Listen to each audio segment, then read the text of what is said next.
We also entered into what becomes known as the information age during the Clinton years. Um, Technological advances made communication easier and increased access to information, particularly through the use of computers. Once again, the first computer, ENIAC, was created in 1946. The integrated circuit was created in 1959 by Robert Noyce, and it placed a complete electronic circuit on a single chip made of silicon. Many computer companies located south of San Francisco in what would become known as the Silicon Valley. In 1968, Noyce and Gordon Moore formed Intel, a company that makes microprocessors, which have further reduced the size and increased the speed of computers. And of course, Intel has really become kind of the leader in processors. Even MacBooks made by Apple now contain Intel processors, and many PCs are Intel based. And then typically what has happened for years is Intel, every time they would come out with a new higher speed processor, one of the other manufacturers would come out with their version. But Intel really has become the industry leader. In 1976, Steve Jobs and Steve Wozniak founded Apple Computer, and intense competition in the computer industry followed. As we mentioned, personal computers, or PCs, came into popularity, and really the first personal computer was published by International Business Machines, or IBM, back in 1981. Now, after that, for a long time, a lot of people tended to refer to PCs as IBM compatibles. Apple responded in 1984 with the Apple II, which used on-screen graphics called icons. Now, of course, we've become very familiar with that. Windows uses on-screen icons as well, but Apple was the first really to pioneer the on-screen icons. So Bill Gates founded Microsoft, which made software for PCs. And in 1985, Windows was introduced as an operating system for PCs that used on-screen graphics or icons. So kind of following Apple's model. And of course, Microsoft has become very strong, a very strong company. And in fact, Bill Gates and Steve Jobs later would kind of collaborate on some things. Something else that became very possible thanks to these advanced computer technologies was telecommuting. By the late 1990s, telecommuting was becoming common. The use of computer networks and email made it possible for people to work from home and communicate with their office, such as exchange files and communications, etc. Once again, the internet, originally designed for the U.S. Defense Department, the framework for the internet began developing in the late 1950s and continued throughout the 1960s. The internet became available for commercial interest in 1988.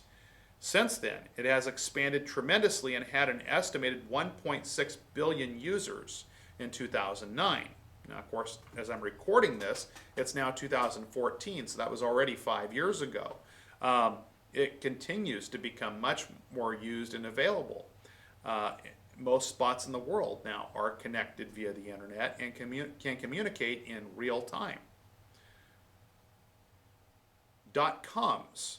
Between 1995 and the year 2000, many different internet-based businesses flourished, experiencing tremendous growth. This kind of becomes known as the dot-coms, but led into what became known as the dot-com bubble. Many of those businesses did end up going belly up in the early 2000s. Some of them, of course, survived. Some have become very strong. Other advances in technology include biotechnology.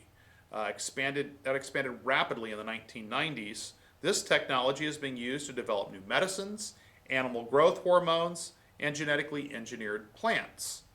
The Human Genome Project is the project to map the gene sequence of humans, and that started in 1990. They've made tremendous progress with that and continue to develop new genetic technologies, even gene therapy, to try to address sometimes genetic disorders.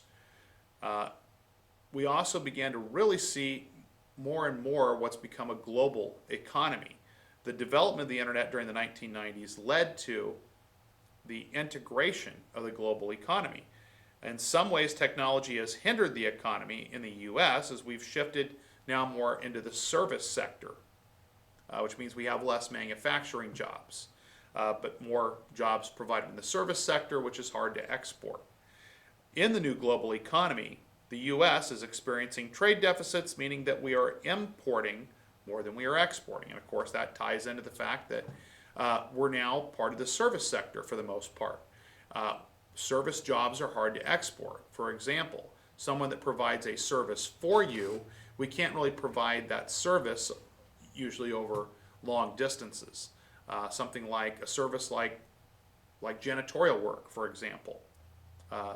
You can send the janitors to another country, but you can't do janitorial work remotely from a long distance. There's not a finished product that you can export. Teaching. Technology enables some teaching to be done over the internet.